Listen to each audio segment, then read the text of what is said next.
అందరికీ వినాయక చవితి శుభాకాంక్షలు. వినాయక చవితికి మా ఇంట్లో మేము వండినవి గారెలు, ఉండ్రాళ్ళు, పరమాన్నం, చలివిడి, వడపప్పు.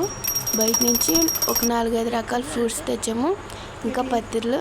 దోసకాయ పెట్టడం మంచిదంట, అందుకే ఈసారి అయితే దోసకాయ పెట్టాము. మేమైతే కూరగాయలు, అన్ని రకాల కూరగాయలు కూడా పెట్టచ్చు, కాకపోతే దోసకాయ ఇంకా మంచిదన్నారని ఈసారి దోసకాయ మాత్రమే పెట్టాము. ఇంకా ఉండ్రాళ్ళకైతే కొబ్బరి ముక్కలు చిన్న చిన్నగా తరుక్కొని ఇలా మిక్సీ పట్టుకొని శనగపప్పు నానబెట్టుకున్నాం కదా, అది వేడి నీటిలో వేసుకోవాలి.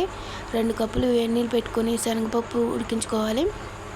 తర్వాత దాంట్లోనే కొబ్బరి వేసేసుకొని ఉడికించుకున్నామంటే ఉండ్రాళ్ళు అనేవి చాలా టేస్ట్గా ఉంటాయి. కొంతమంది ఉండ్రాళ్ళు దేవుడికి పెట్టేసిన తర్వాత ప్రసాదంలా తీసుకుంటూ ఉంటారు కదా, తింటూ ఉంటారు కదా, చాలా బాగుంటాయి. ఉండ్రాళ్ళు మాత్రము వినాయకుడికి చాలా ఇష్టం అంట ఉండ్రాళ్ళు. అందుకనే ఫస్ట్ పూజలకు కావాల్సినవి ఉండ్రాళ్ళు వండుకొని తర్వాత ఆడిది కానీ లేకపోతే తాలికలు కానీ తయారు చేసుకోవచ్చు. మేము పూజలో అయితే ఉండ్రాళ్ళే పెట్టుకుంటాము. తర్వాత తాలికలు ఆడిది తర్వాత వండుకుంటాం ఒక మధ్యాహ్నం అలా అయిన తర్వాత.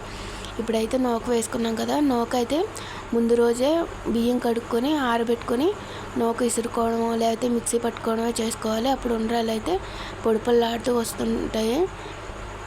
చూసారు కదా ఎలా ఉడికిందో. ఇలా ఉడికితే ఉండ్ర అనేది చాలా పొడిగా ఉంటుంది, తినేటప్పుడు కూడా చాలా బాగుంటుంది అనమాట. ఇప్పుడు ఒక దాంట్లోకి చల్లారి పెట్టేసుకుందాము.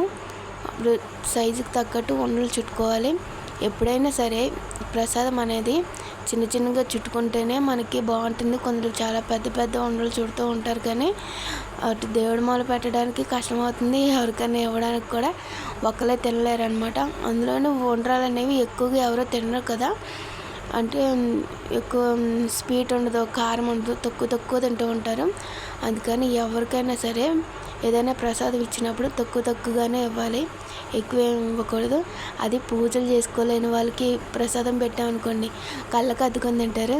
పూజలు చేసుకున్న వాళ్ళకి ప్రసాదం ఇచ్చాను తినాలి అని పక్కన పెట్టేస్తారు.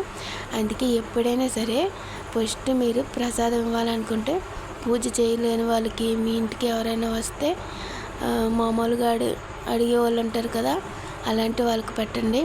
వాళ్ళని పొమ్మని ఏదో తెలిసిన వాళ్ళు ఎవరికి అలాంటి వాళ్ళకి ఇవ్వకండి. ఇప్పుడైతే దేవుడికి పెట్టడానికి ఉండ్రాలు కూడా చేస్తాం. అది మెల్ల వేస్తారు, చిన్న బాల్స్లా చేసి అవి కూడా ఉడికించి దండగుచ్చి బాల్స్లో వేస్తారు. చూసారు కదా విగ్రహానికి ఎలా వేస్తున్నామో అలా దండలా గుచ్చి వేసుకుంటారనమాట. ఇప్పుడైతే పసుపు కుంకుమ అన్నీ కూడా వేస్తున్నాము విగ్రహానికి.